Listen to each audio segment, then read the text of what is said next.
So within IntelliJ, what I'm going to do is I'm going to get rid of all of this. So including the get mapping, basically everything. So we're going to start fresh.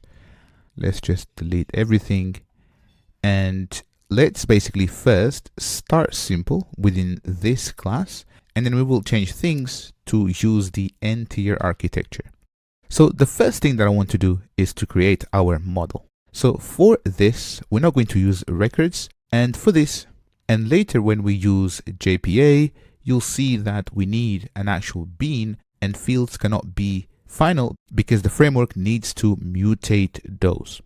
So let's start with a class. And here I'm going to name it as customer. And our customer, as I said, has the properties. This was integer. Let's just say ID, private string name. Let's also say private string, and then I think it was email, and finally age. So int and then age. There we go.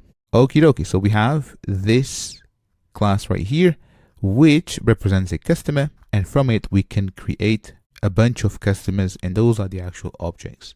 So let's have a constructor. So let's have a OR constructor. Let's also have in here, let's just prep things. So let's also have a default constructor. So public and then constructor. And you've learned about constructors. There we go. And here let's have getters and setters. So getters and setters. And we need equals and hash code. So I'm just going to generate those. So equals and hash code. And you can see the keyboard shortcut down below.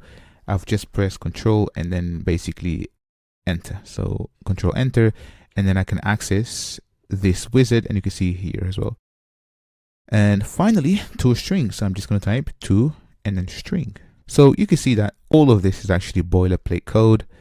And to be honest, we are pretty much done with our model. Next, let's create a database where we're going to store customers.